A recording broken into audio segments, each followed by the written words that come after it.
Ամերիկայի Միացյալ Նահանգների նախագահ Դոնալդ Թրամփը Սպիտակ տանը Կանադայի վարչապետ Մարկ Քարնիի հետ նոր հանդիպման ժամանակ կրկին խոսել է Միացյալ Նահանգներին Կանադայի միանալու հնարավորության մասին, սակայն այս անգամ արդեն կատակով։ Օվալաձև աշխատասենյակում հանդիպման մեկնարկին լրագրողների հետ հանդիպմանը Քարնին կարծիք է հայտնել, որ Թրամփն ապահովել է տնտեսության տրանսֆորմացիան, ՆԱՏՕ-ի գործընկերների ռազմական ծախսերի աննախադեպ պարտավորությունները, Հայաստանի եւ Ադրբեջանի, ինչպես նաեւ Հնդկաստանի եւ Պակիստանի միջև կարգավորումը։ Բացի այդ, շատ առումներով ամենակարևորն է, շարունակել է վարչապետը, բայց այդտեղ նրան ընդհատել է Թրամփը կատակելով Կանադայի եւ Միացյալ Նահանգների միավորումը։ Քարնին ծիծաղել է եւ պատասխանել՝ դա այն չէր, ինչ ես նկատի ունեի։ Այնուհետև Կանադայի վարչապետը հիշեցրել է Համասի կողմից Իսրայելի վրա հարձակման երկրորդ տարելիցի մասին։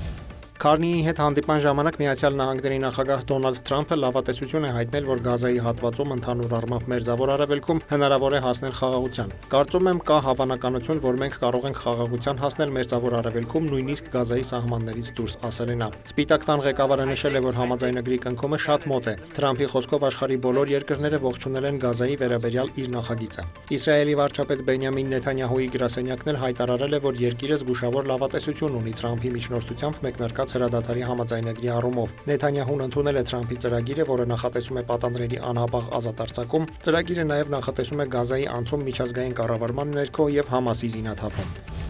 Համասը եւ Իսրայելը Եգիպտոսում շարունակում են անուղղակի բանակցությունները։ Պաղեստինյան շարժումը հայտարարել է, որ պատրաստ է համաձայնության գալ Գազայում պատերազմը դադարեցնելու հարցում, հիմնվելով Միացյալ Նահանգների նախագահ Դոնալդ Թրամփի ծրագրի վրա, սակայն սահմանել է մի շարք պայմաններ, այդ թվում իսրայելական ուժերի անհապաղ եւ լիակատար դուրսբերումը։ Ակնկալվում է, որ բանակցություններն ավելի կարագանան, երբ հոկտեմբերի 8-ին անուղղակի քննարկումներին միանան ամերիկացի միջնորդներ Ուիթքոֆը եւ Ջարեդ Քուշները, ինչպես նաեւ Կատարի վարչապետ եւ արտգործնախարար Շեյխ Մոհամմեդ բին Աբդուլռահման Ալ-Թանին։ Համասի բանակցային թիմը գլխավորող Խալիլ Ալ-Հայան, որին Իսրայելը փորձել էր սպանել սեպտեմբերին Կատարին հարվածների ժամանակ, ասել է, որ խումբը եկել է լուրջ եւ պատասխանատու բանակցություններ վարելու։ Նրա խոսքով Համասը պատրաստ է համաձայնության գալ, սակայն շարժմանն անհրաժեշտ է երաշխիք, որ պատերազմը կավարտվի եւ երբեք չի կրկնվի։ Նա նշել է, որ իրենք ձգտում են հասնել համապարփակ հրադադարի եւ գերիների փոխանակման լիարժեք համաձայնագրի, որը կներառի երկու կողմերի բոլոր պատանդներին եւ բանտարկյալներին։ Միաժամանակ Գազայի առողջապահության նախարարության տվյալով անցած 2 տարվա ընթացքում պատերազմի զոհերի թիվն անցել է 67,000-ը։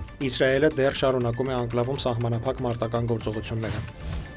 Թեհրանում գտնվող դեսպաններն ու եվրոպական առաքելությունների ղեկավարները կանչվել են Իրանի արտաքին գործերի նախարարություն ի նշան Պարսից ծոցի հարցում Եվրամիության դիրքորոշման դեմ բողոքի հաղորդել է Մեհեր գործակալությունը։ Ըստ Իրանի արտգործնախարարության Պարսից ծոցի երկրների համագործակցության խորհրդի եւ Եվրամիության արտաքին գործերի նախարարների համատեղ հայտարարության մեջ տեղ գտած հայտարարությունների պատճառով արտաքին գործերի նախարարի քաղաքական հարցերով տեղակալ Մաջիդ Թախ Ռավանչին կանչել է եվրոպական դեսպաններին եւ հայտնել Իրանի վճռական բողոքը։ Հայտարարություններն ըստ Իսլամական Հանրապետության վերաբերել են Իրանի մեծ թումբ, փոքր թումբ եւ Աբու Մուսա կղզիների նկատմամբ Արաբական Միացյալ Էմիրությունների տարածքային պահանջներին աջակցությանը, ինչպես նաեւ Իրանի պաշտպանական եւ միջուկային ծրագրի վերաբերյալ կողմերի հայտարարություններին։ Թախտ Ռավանչին անընդունելի է համարել նաեւ Եվրամիության մեկնաբանություններն Իրանի հրթիռային ծրագրի վերաբերյալ, դրանք անվանելով բացահայտ միջամտություն Իրանի ներքին գործերին, ընդգծելով, որ Իրանի սեփական պաշտպանական հնարավորությունները ներառյալ նրա հրթիռային հզորությունը իր ինքնապաշտպանության անքակտելի իրավունքի մասն են։ Թախտ Ռավանչին շեշտել է, որ այդ հնարավորությունները տարածաշրջանային կայունության եւ անվտանգության աղբյուր են, նշված է Իրանի արտաքին գործերի նախարարության հայտարարության մեջ։